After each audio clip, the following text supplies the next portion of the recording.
Hello friends, welcome you in the back to back series of semiconductor. चलिए, हम लोगों ने बहुत ही जबरदस्त तरीके से दो एक्सप्रेशन आपके सामने निकाले। उसमें VLDC, ILDC, VRMS और IRMS, ये चार करंट की और वोल्टेज की वैल्यू निकाली फॉर हाफ वेव रेक्टिफायर। हमारा टॉपिक चल रहा है analysis of half wave rectifier. JEE NEET aspirant students, CET वाले स्टूडेंट्स और पॉली इंजीनियरिंग के कॉन्सेप्चुअल स्टूडेंट्स इस वीडियो को बहुत ध्यान से देखिए, समझिए। कोई डिफिकल्टी है तो मुझे कमेंट बॉक्स में लिखिए। इसके पहले वाला वीडियो आपने नहीं देखा होगा, उसको पहले देखो जरूर, उसके बाद में, क्योंकि वो बिल्कुल कंटिन्यू वीडियो है, उसके बाद का मैं यहाँ पे एनालिसिस दे रहा हूं, अदरवाइज वो बहुत लंबा जा रहा था वीडियो। रिपल फैक्टर, अभी देखिए हम लोग कुछ पॉइंट्स निकालेंगे। रिपल फैक्टर निकालना है, एफिशिएंसी निकालना है, ट्रांसफार्मर यूटिलाइजेशन फैक्टर निकालना है। उसके लिए तो जिन्होंने अभी डायरेक्ट ही चालू किया होगा उनको 2 मिनट में मैं कनेक्ट कर दे रहा हूं। यह हाफ वेव रेक्टिफायर सर्किट है, इसको AC दिया था तो आउटपुट आपका हाफ वेव में आया था। VLDC Vm/π होता है, ILDC Im/π होता है।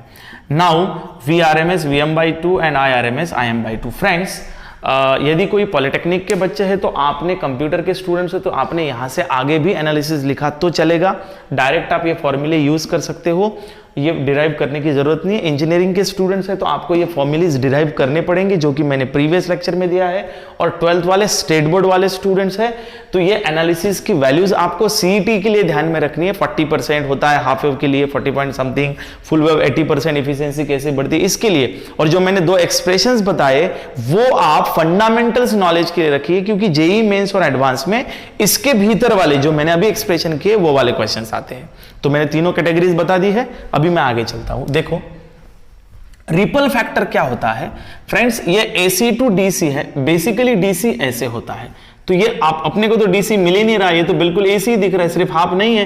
तो ये जो कंपोनेंट है इसको बोलते हैं हम लोग ripple factor. Now what is the definition of ripple factor? The AC component present in the DC output is called as ripple. अब वो रिपल कितना आता है? अब ताजुब की बात देखो, ये हाफ है इसलिए फेंक दिया इसको। जैसे एनालिसिस शुरू किया दिमाग में समझ में आया कोई काम का सर्किट नहीं, इतना बड़ा सर्किट है, बिल्कुल ये हमारे कोई काम का नहीं है। रिपल फैक्टर निकालने के बाद आपको समझ में आ जाएगा कि इसके अंदर बहुत ज्यादा रिपल आ रहा है। देखो, तो रिपल का डेफिनेशन है AC component present in the DC, उसका आउटपुट है VLRMS, load root mean square value minus VLDC square under root of upon average DC load current value VLDC। Now R is given by VLRMS। VRMS क्या है बच्चों? Vm/2 square minus VLDC क्या है बच्चों? Vm/π square upon what is VLDC? Vm/π। लेकिन ये क्या है? अंडर रूट में है। चलिए इसको सॉल्व करते हैं। Vm square upon 4 minus Vm square upon π square, it is in the under root Vm/π। Now if I took the Vm square common, मैं यहां लिखता हूं Vm स्क्वायर कॉमन, यहां बचेगा 1/4 minus 1/π square and at everything will be in the square root upon Vm/π। गड़बड़ हो रही क्या? कुछ भी नहीं किया, स्क्वायर अप्लाई किया, स्क्वायर अप्लाई किया, अभी सॉल्व कर रहा हूं। देखो, now in order to solve this in the bracket, मैं ब्रैकेट के बाहर निकालता हूं तो Vm स्क्वायर, स्क्वायर रूट के बाहर क्या निकलेगा? Vm। तो यहां कौन बचा? π स्क्वायर माइनस 4 अपॉन 4π स्क्वायर, बराबर है, that will be in the square root 1/2। Now here the value will be of Vm, the value will be of Vm upon π। So Vm get cancel, तो pi जो है वो ऊपर जाएगा, it will become pi in bracket pi square minus 4। I repeat, pi square minus 4। तो इसको सॉल्व करेंगे तो क्या आ जाएगा? Upon 4π square, that is in the square root, that is in the square root, बराबर है। नाउ मैं पाई स्क्वायर को स्क्वायर रूट से बाहर निकालता हूं, पाई स्क्वायर को स्क्वायर रूट से बाहर निकालता हूं तो pi upon pi, that is pi square minus 4 upon 4 will be in the square root. तो पाई पाई गेट कैंसल्ड। तो फिर से इसको सॉल्व करता हूं बच्चों, pi square upon 4 minus 4/4, that will be in the square root.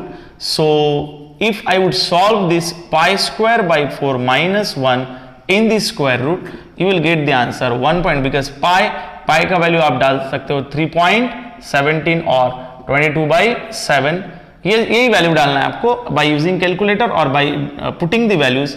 If you solve this, you will get the answer 1.21. and if I want to find ripple in percentage, तो ये 121% आ जाएगा.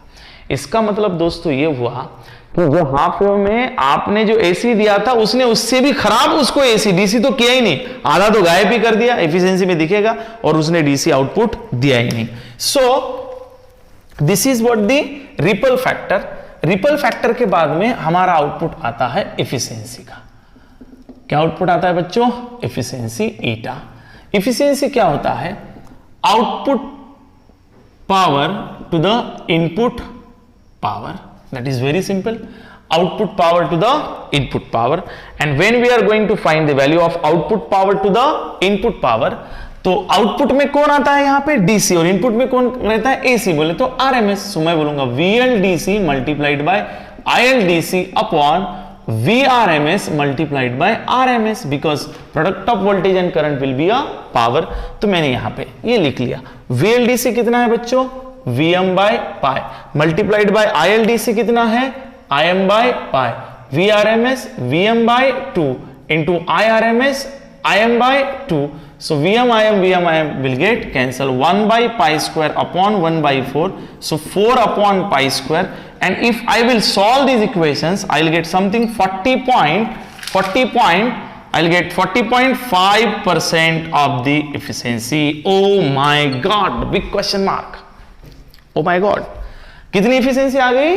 40.5. मतलब ये समझे कि हाफ वेव रेक्टिफायर में आपने 10 volt output दिया तो आपको आउटपुट 4 ही वोल्ट मिलेगा. क्या खाक यूज करेंगे? So this is what the efficiency of rectifier. In JEE neat and CET exam that questions arises what is the efficiency of half wave rectifier.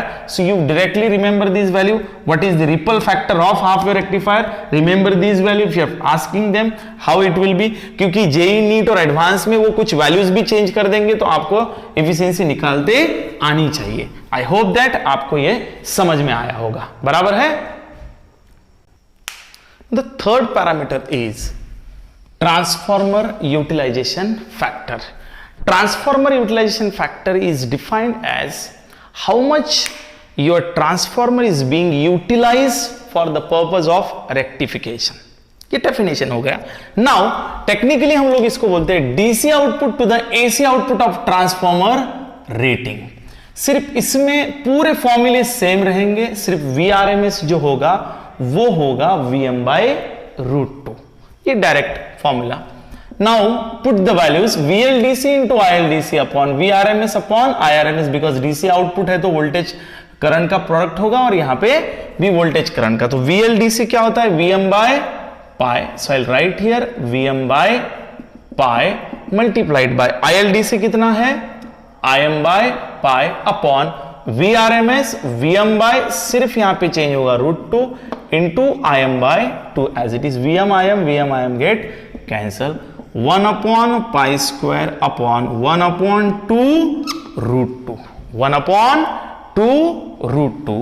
So that 2√2 value will be goes up and this will be down. So 2√2 upon pi square. These values will be, आपके पास calculator है, आप calculator में इस value को solve कीजिए.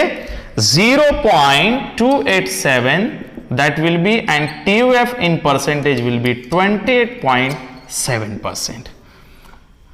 मतलब half wave rectifier में आपका ट्रांसफार्मर सिर्फ 28.7% इतना ही यूज होता है. इसलिए मैं आखिरी में अनुमान इसका आपको बताऊंगा, एनालिसिस क्या हुआ. इसके बाद का है peak inverse voltage. Now what is the peak inverse voltage? It is an voltage across the non-conducting diode. मतलब रिवर्स बायस में जब आपका डायोड ऑफ है तो इसके अक्रॉस आने वाला वोल्टेज, ये पॉइंट ए है, ये पॉइंट बी है, जब ये निगेटिव होगा माइनस प्लस तो ये ऑफ होगा, तो माइनस प्लस जब ऑफ होगा तो मुझे बताओ if suppose this is the voltage and this is was the VM maximum voltage we are applying, तो जब ये ऑफ होगा तो वोल्टेज इसके अक्रॉस कितना होगा, जितना सप्लाई करेंगे उतना इसके अक्रॉस होगा, मतलब PIV voltage is nothing but an VM volt. Remember, जितना आपका इनपुट वोल्ट होता है उतना ही आपका ये वोल्टेज होता है। Clear? Okay, now at the end of this class we will conclude that what we learn. Friends, this is the series of 2 consecutive lectures for analysis, और ये मैं एक ही लेक्चर में फुल वेव में निपटा दूंगा अभी, क्योंकि फुल वेव में सिर्फ जो हाफ वेव है उसके अंदर ट्वाइस लगाना है, आपका आउटपुट आ जाएगा, लेकिन मैं भी वो निकाल के बताऊंगा बिकॉज जेई नीट के लिए सारी की सारी चीजें इन डिटेल होना काफी जरूरी। अब देखिए हाफ वेव का एनालिसिस कीजिए आप। पहले सबसे पहले हमको एफिशिएंसी कितनी मिली, 40%। Do you think is it convenient to use in future कि 10 वोल्ट दिया और सर्किट आपको 4 वोल्ट आउटपुट दे रहा है? नहीं, इसलिए एफिशिएंसी में भी ठीक नहीं है। उसके बाद में अपन ने निकाला रिपल फैक्टर। रिपल फैक्टर तो अजीब है, 121% आ रहा, 1.21% रिपल फैक्टर इज देयर, मतलब अपना AC टू DC कन्वर्शन हो ही नहीं रहा। तीसरा, आप इसका ट्रांसफॉर्मर यूटिलाइजेशन फैक्टर देख लीजिए, ओनली 28% transformer is being utilized. So by and large in half wave rectifier we can observe that is by doing analysis from all that parameter, it has been observed that we are not going to use this transformer for this circuit for the future reference. Friends, यदि आपको ये video अच्छा लगा तो do not forget to like and subscribe and kindly share it to your friends. Thank you very much.